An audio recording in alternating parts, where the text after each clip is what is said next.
kasus kekerasan di dunia pendidikan kembali terjadi. Kali ini, korbannya adalah guru muda yang sedang menjalankan tugasnya.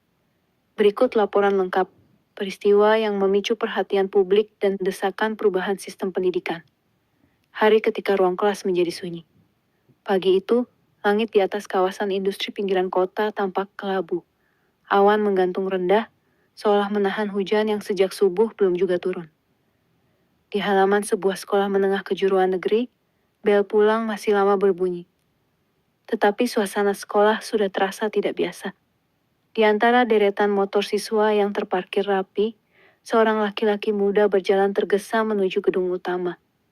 Ia mengenakan kemeja putih, lengan panjang yang sudah sedikit kusut, celana bahan hitam, dan sepatu pantofel yang ujungnya mulai memudar warnanya. Di pundaknya tergantung tas kerja berisi buku absen, modul pelajaran, dan laptop tua yang sering ia keluhkan karena lambat menyala. Namanya Raka Pratama, usia 24 tahun. Ia baru 2 tahun diangkat sebagai guru honorer di SMK itu. Lulus dari Universitas Negeri dengan IPK yang cukup membanggakan, Raka memilih mengajar ketimbang bekerja di perusahaan. Bukan karena ia tak punya pilihan, tetapi karena ia percaya satu hal. Pendidikan bisa mengubah hidup seseorang, seperti dulu mengubah hidupnya. Namun pagi itu, keyakinan itu terasa goyah. Raka berhenti sejenak di depan ruang guru. Ia menarik napas panjang, lalu menghembuskannya perlahan. Di dalam ruangan, beberapa guru senior sudah duduk. Sebagian sibuk dengan ponsel, sebagian lain menandai buku nilai. Pagi Pak Raka, sapa Bu Ratna, guru bahasa Indonesia yang sudah mengabdi lebih dari 20 tahun. Pagi, Bu, jawab Raka sambil tersenyum tipis. Bu Ratna menatap wajah Raka lebih lama dari biasanya. Kamu kelihatan capek. Ada masalah? Raka menggeleng pelan. Biasa, Bu. Anak-anak kelas 11 TKR makin susah diatur. Bu Ratna menghela napas. Sabar ya. Anak-anak sekarang beda. Kita juga harus ekstra hati-hati. Kalimat itu terucap ringan, tetapi kelak akan terasa seperti peringatan yang terlambat. Kelas yang selalu ribut. Jam pertama, Raka mendapat jadwal mengajar kelas 11 teknik kendaraan ringan, kelas yang sudah lama dikenal sebagai kelas bermasalah. Sebagian besar siswanya berasal dari latar belakang keluarga buruh, sopir, atau pekerja serabutan. Banyak dari mereka masuk SMK bukan karena cita-cita, melainkan karena tidak tahu harus kemana lagi. Begitu Raka melangkah masuk, suara gaduh langsung menyambut. Kalian, duduk yang rapi. Suara Raka mencoba tegas. Beberapa siswa menoleh sekilas, lalu kembali mengobrol. Ada yang tertawa keras, ada yang memainkan ponsel di bawah meja, ada pula yang sengaja menendang kursi temannya.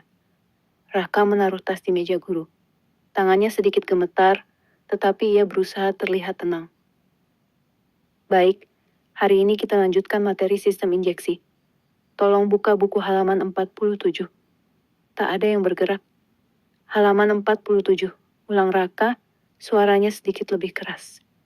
Seorang siswa di bangku belakang, bertubuh besar dengan rambut cepak, bersandar malas di kursinya.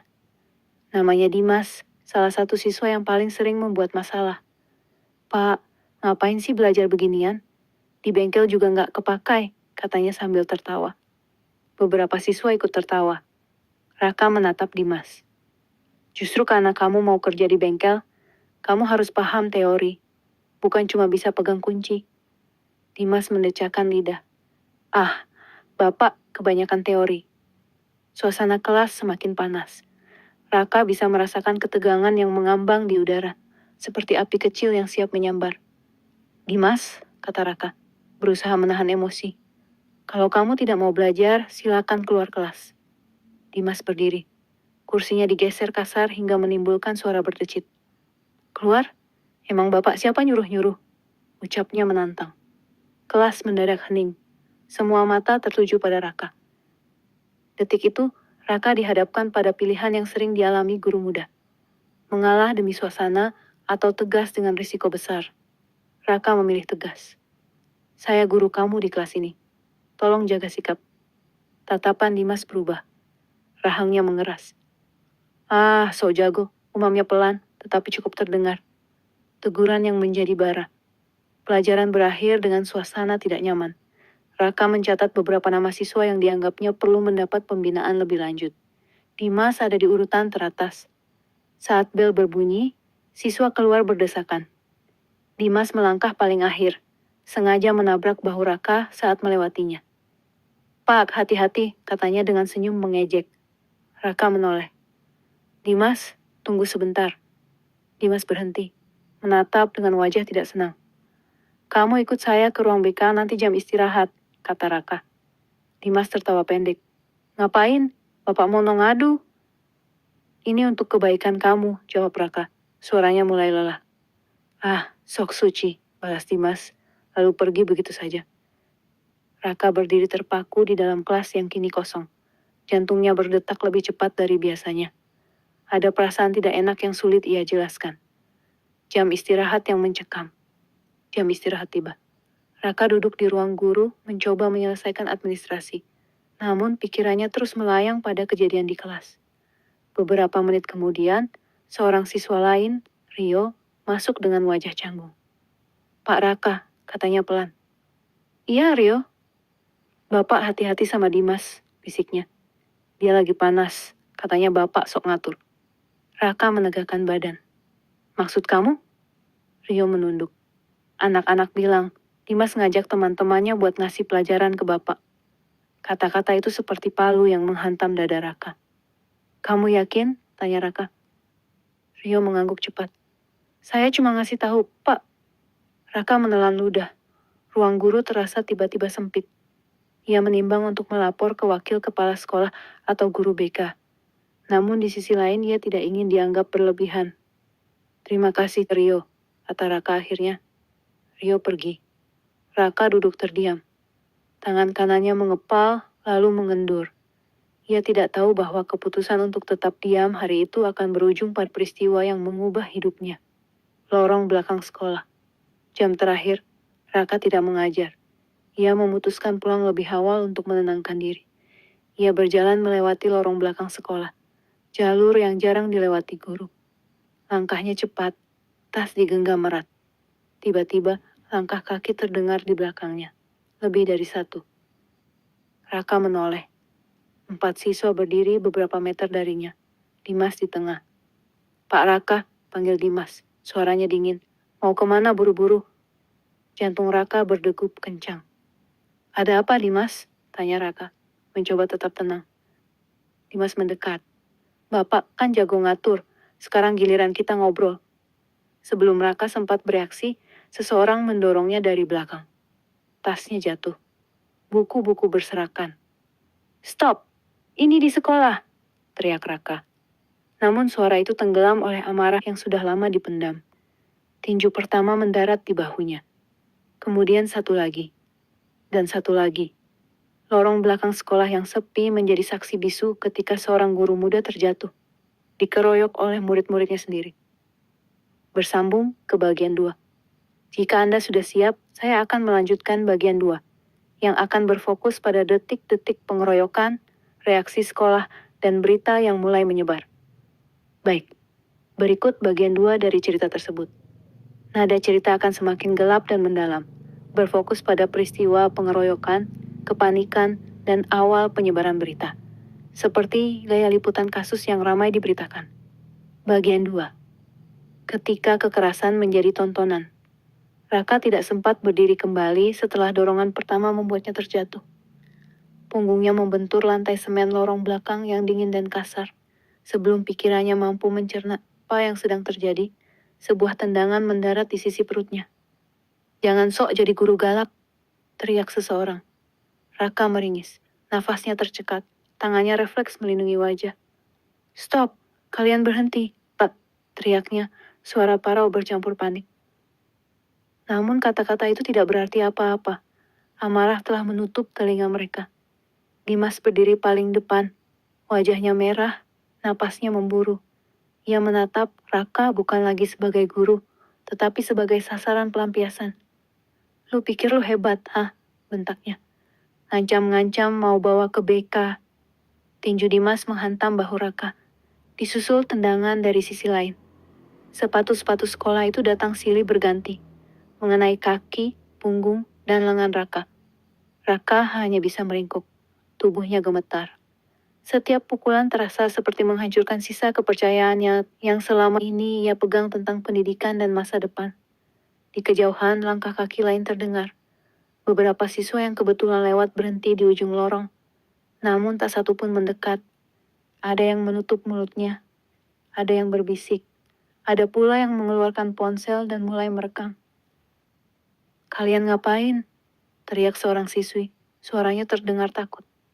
"Udah, jangan," seru yang lain. Tapi teriakan itu kalah oleh makian dan suara hantaman. Detik-detik yang terasa panjang. Raka merasa waktu berjalan lambat, sangat lambat. Setiap detik seperti 1 menit. Setiap pukulan seperti satu beban yang ditumpuk di atas dadanya. Ia sempat melihat wajah seorang siswa yang berdiri ragu di pinggir lorong. Mata mereka bertemu sesaat. Ada keraguan di sana. Ada ketakutan, ada rasa bersalah. "Tolong," suara Raka nyaris tak terdengar. Tiba-tiba, suara peluit memecah suasana. "Hei, apa ini?" Suara itu datang dari ujung lorong. Seorang guru olahraga berlari mendekat, disusul petugas keamanan sekolah. "Berhenti," teriak mereka. Dimas dan teman-temannya terkejut. Satu persatu mundur. Beberapa lari terbirit-birit. Dimas berdiri sesaat, menatap Raka yang tergeletak, lalu meludah ke samping sebelum ikut kabur. Guru olahraga berlutut di samping Raka. "Raka, kamu dengar saya?" Katanya panik. Raka membuka mata dengan susah payah. Pandangannya buram. Dunia terasa berputar. "Sakit," gumamnya. Petugas keamanan memanggil bantuan. Beberapa guru datang. Suasana mendadak ricuh. "Bawa ke UKS, cepat," seru seseorang. Di antara sadar dan tidak, Raka tidak sepenuhnya ingat bagaimana ia dipindahkan ke UKS. Ia hanya merasakan tubuhnya diangkat, langkah-langkah tergesa, suara-suara yang terdengar seperti dari kejauhan. Tekanan darahnya turun. Hubungi ambulans. "Ya Tuhan, ini parah." Kepalanya terasa berat. Setiap napas terasa menyakitkan. Ketika ia membuka mata lagi, ia melihat langit-langit putih dengan lampu neon yang menyilaukan. Bau obat menyengat hidungnya. "Raka," suara perempuan terdengar. "Kamu dengar?" Itu Bu Ratna. Raka mencoba bicara, tetapi tenggorokannya kering. "Tenang, jangan dipaksakan," kata Bu Ratna sambil menggenggam tangan Raka. Tangannya dingin, sedikit gemetar. Tak lama kemudian, suara sirene terdengar. Ambulans masuk ke halaman sekolah. Beberapa siswa mengintip dari jendela kelas. Ada yang terdiam, ada yang berbisik-bisik. Katanya dikeroyok. "Guru loh." Gila sih. Raka dibawa keluar dengan tandu. Matanya setengah terpejam. Ia melihat langit yang kini mulai menurunkan gerimis. Hujan akhirnya turun. Berita mulai menyebar. Sore itu, kabar tentang pengeroyokan seorang guru oleh siswanya menyebar cepat. Awalnya hanya pesan berantai di grup WhatsApp orang tua murid. Katanya ada guru dipukuli murid. Di SMK mana? Serius? Tak lama kemudian, sebuah video pendek mulai beredar. Rekaman dari kejauhan goyah, tetapi cukup jelas menunjukkan seorang pria berseragam guru terjatuh di lorong sekolah. Wajah pelaku memang tidak terlalu jelas, tetapi seragam siswa dan lokasi sekolah mudah dikenali oleh warga sekitar. Judul-judul mulai bermunculan di media daring. Guru muda diduga dikeroyok siswa di lingkungan sekolah. Kekerasan di dunia pendidikan kembali terjadi. Nama sekolah disebut dengan inisial. Namun bagi masyarakat sekitar, tidak sulit menebaknya. Telepon kepala sekolah berdering tanpa henti. Ruang kepala sekolah yang tegang. Keesokan paginya, ruang kepala sekolah dipenuhi wajah-wajah tegang. Kepala sekolah, wakil kepala sekolah, guru BK, dan beberapa wali kelas duduk mengelilingi meja besar. "Kita harus hati-hati," kata kepala sekolah, Pak Surya. "Ini sudah masuk ranah hukum." Guru BK membuka berkas. "Dimas dan 3 siswa lain sudah kami identifikasi. Mereka tidak masuk hari ini." "Orang tua mereka sudah dihubungi?" tanya wakil kepala sekolah. "Sebagian tidak bisa dihubungi. Ada yang bilang anaknya di rumah, tapi belum datang." Pak Surya mengusap wajahnya. Media sudah mulai datang. Polisi juga. Suasana ruangan semakin berat. Bagaimana kondisi Pak Raka? Tanya Bu Ratna pelan. Masih dirawat. Luka memar di beberapa bagian, trauma juga. Jawab Pak Surya. Kata trauma menggantung di udara. Di rumah sakit. Raka terbangun di sebuah kamar rumah sakit. Cahaya pagi masuk melalui jendela. Tubuhnya terasa kaku. Setiap gerakan kecil memicu rasa nyeri. Ia menoleh ke samping. Ibunya duduk di kursi, matanya sembab. Ibu, suara Raka serak. Ibunya langsung berdiri. Nak, alhamdulillah kamu sadar. Air mata jatuh tanpa bisa ditahan. Ibunya menggenggam tangan Raka erat-erat, seolah takut ia akan menghilang. Kenapa bisa begini? Suara ibunya bergetar. Raka memejamkan mata. Bayangan lorong belakang, wajah Dimas, dan suara tawa itu kembali menghantui. Aku cuma mau ngajarin Bu, katanya lirih. Ibunya tidak menjawab. Ia hanya mengelus rambut Raka, tangisnya pecah. Di luar kamar, 2 orang polisi berdiri, menunggu waktu untuk meminta keterangan. Kasus ini tidak akan berhenti di rumah sakit.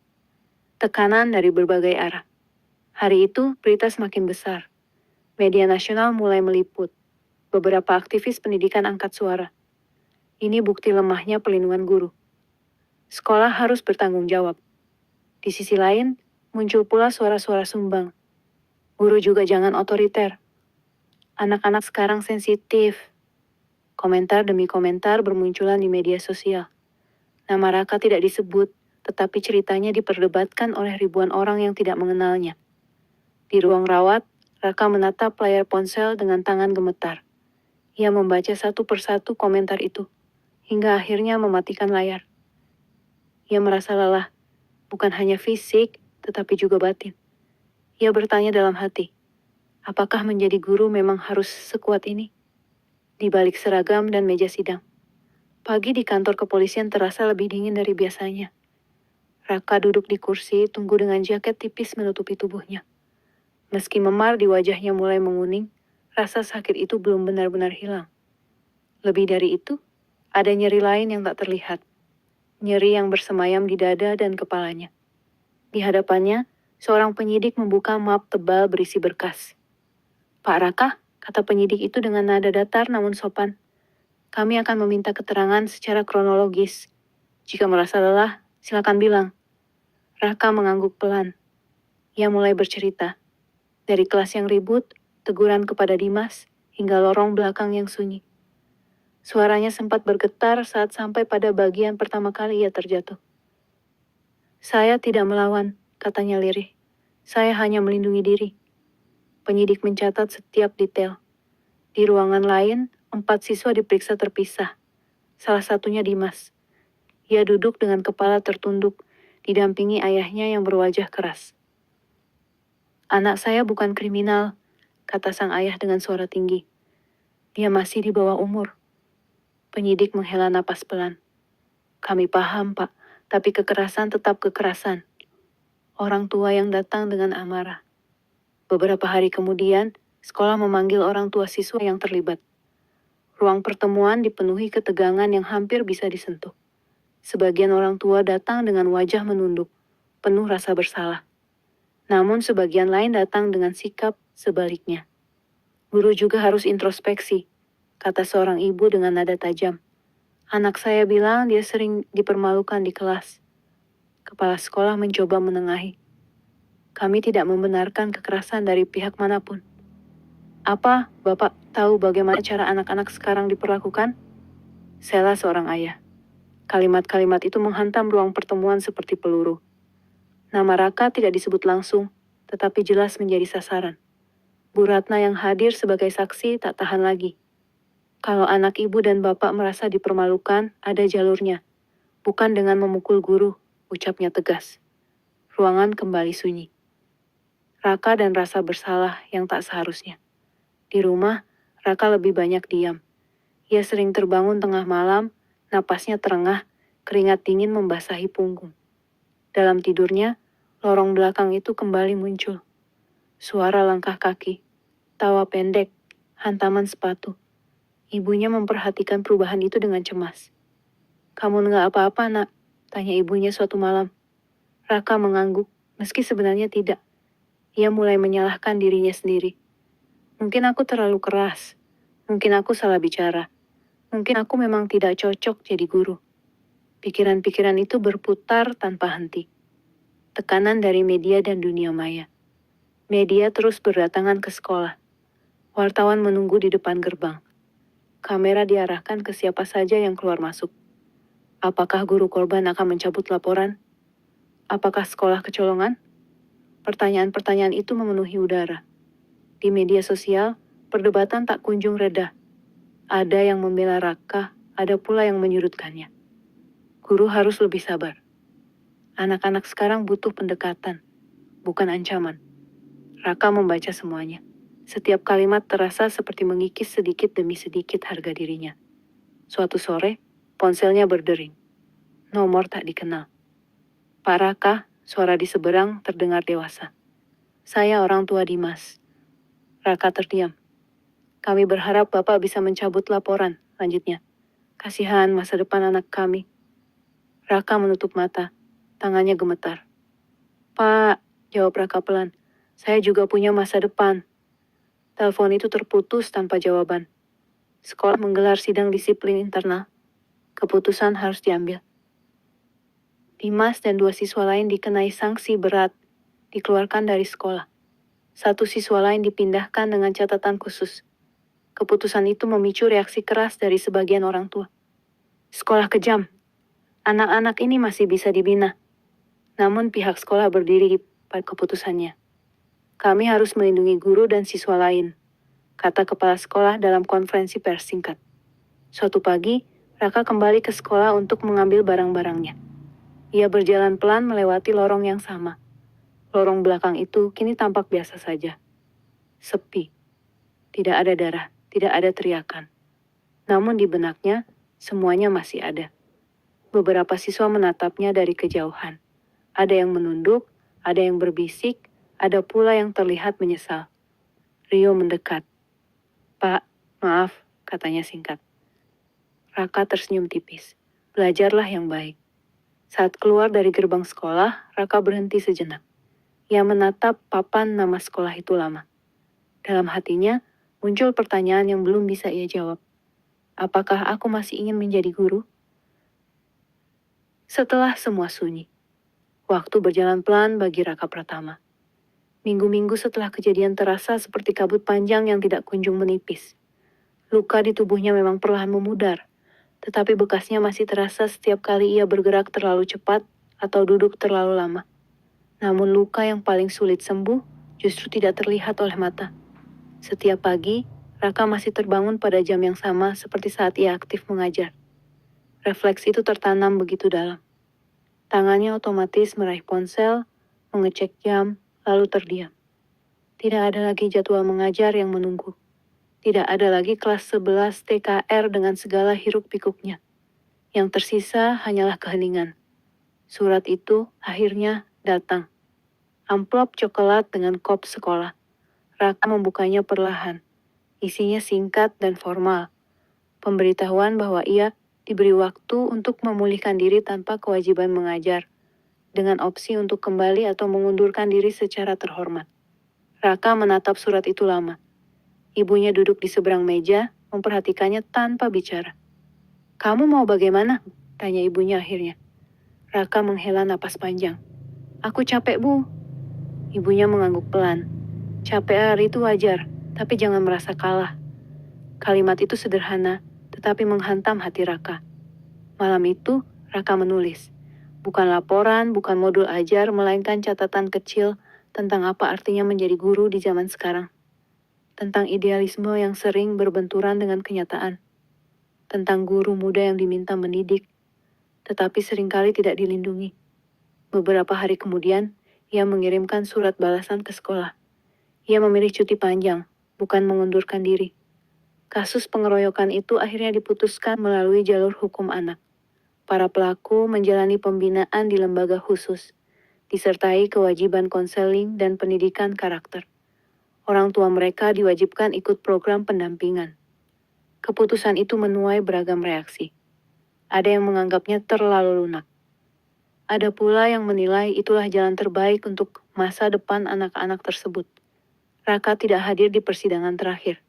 Ia memilih menjaga jarak demi kesehatan mentalnya. Namun satu hal yang ia lakukan adalah menyampaikan pernyataan tertulis. Saya tidak menuntut balas. Saya hanya ingin kejadian ini menjadi pelajaran, bahwa kekerasan di sekolah bukan hal sepele dan tidak boleh dinormalisasi. Pernyataan itu dikutip banyak media. SMK tempat Raka mengajar mulai melakukan pembenahan. Pihak sekolah memasang kamera pengawas di area rawan, menambah jumlah guru BK, dan membentuk tim perlindungan guru dan siswa. Pelatihan pengelolaan kelas dan kesehatan mental mulai diwajibkan, terutama bagi guru muda. Kepala sekolah dalam sebuah wawancara mengatakan, "Kami terlalu lama fokus pada prestasi dan kelulusan. Kami lupa bahwa rasa aman adalah fondasi utama pendidikan." Kalimat itu menjadi tajuk utama di salah satu media nasional. Beberapa bulan kemudian, Raka terlihat kembali tersenyum. Tidak sering, tetapi tulus. Ia mulai mengisi waktu dengan menjadi relawan di sebuah komunitas belajar kecil di pinggiran kota. Di sana, ia mengajar anak-anak dengan jumlah terbatas. Tidak ada seragam. Tidak ada lorong belakang yang sunyi. Hanya ruang sederhana dan wajah-wajah penasaran. Suatu sore, seorang anak bertanya, "Kak, capek nggak sih jadi guru?"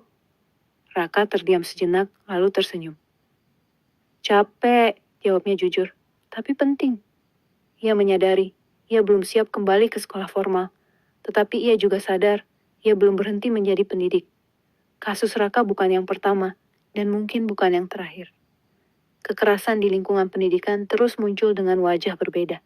Kadang pelakunya siswa, kadang orang tua, kadang sistem yang abai. Guru sering diminta menjadi sabar tanpa batas, profesional tanpa perlindungan, ideal tanpa ruang aman. Di balik setiap berita singkat tentang guru dikeroyok siswa, ada manusia dengan mimpi, keluarga dan luka yang tidak selalu pulih. Hari itu, Raka berdiri di depan papan tulis kecil di komunitas belajarnya. Ia menulis satu kalimat dengan kapur putih. Sekolah seharusnya menjadi tempat paling aman untuk belajar bagi siapapun. Ia menoleh ke anak-anak di depannya. "Kalau kalian marah," katanya pelan, "bicarakan, jangan menyakiti." Anak-anak itu mengangguk. Di luar ruangan, matahari sore bersinar lembut. Tidak menyilaukan, tidak menyembunyikan apapun.